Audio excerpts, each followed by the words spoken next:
Motorcycles are high on the list of easily stolen valuable items.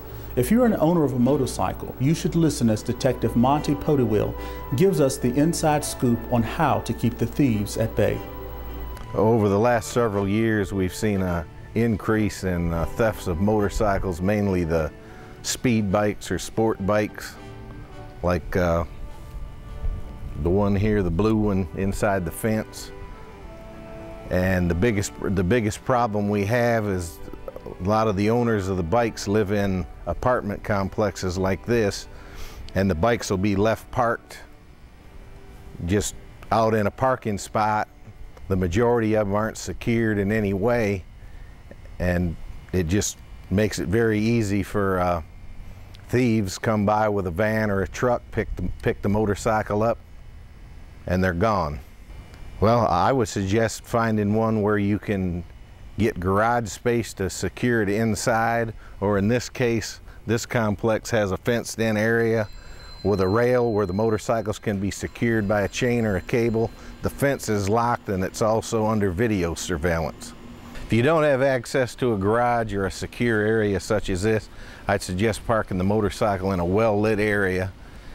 I would secure it with a chain or a cable, and it's highly suggested that you get some type of alarm or even the low jack system, which they can mount on the motorcycle through the local dealers, which is hidden on the bike, and if the bike is ever stolen, it can be tracked by law enforcement. And they have a very high recovery rate of vehicles with low jack on them.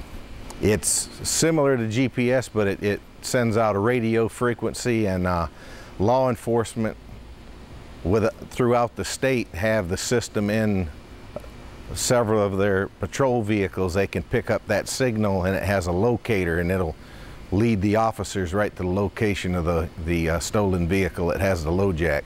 It can be put on motorcycles and also cars and heavy equipment. Yes, if you go to a restaurant or a store, if possible, you should park your motorcycle where you can see it, preferably in a well-lit area. And there is a lot of businesses that have video surveillance around the front areas of their business, which may also cover the vehicle if you can park in that area. The thieves that are doing this type of thing, when they come to get one, they're ready and they have what's necessary to do the job and steal the motorcycle. They can cut cables and chains, break the locks, in some cases even have spare ignitions or black market keys we found in the cases of the Harley Davidson motorcycles, to where they can actually crank them up and ride them off. What we found here, and the other detectives that I've spoken with, even in other states in this area, the primary thing they use is a van.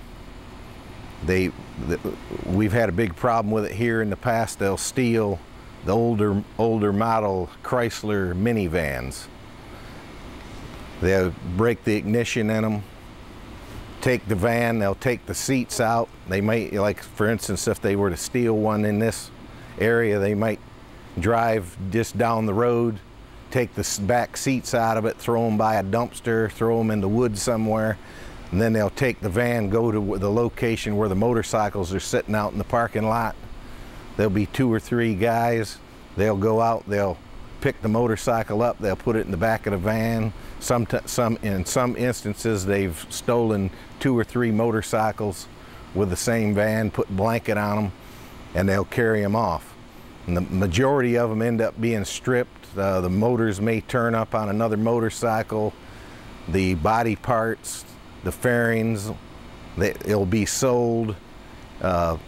The frames in the past have been sold, some have been re-vinned, and they'll get salvage titles or somehow get their hands on a legal title, and then they'll stamp that VIN number on the stolen motorcycle.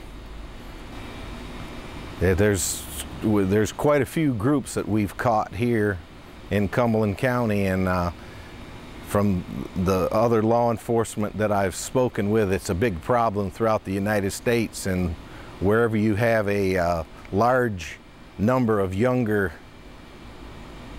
generation, they're the ones that usually own these type of bikes, and they tend to live in apartment complexes and things of that nature where they don't really have a real good place to secure the motorcycle, as in a garage or a fenced lot.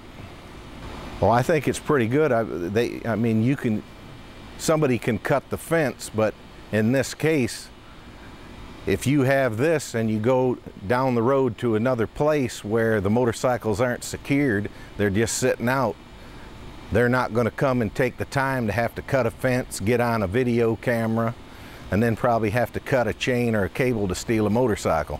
They're going to hit the easiest target.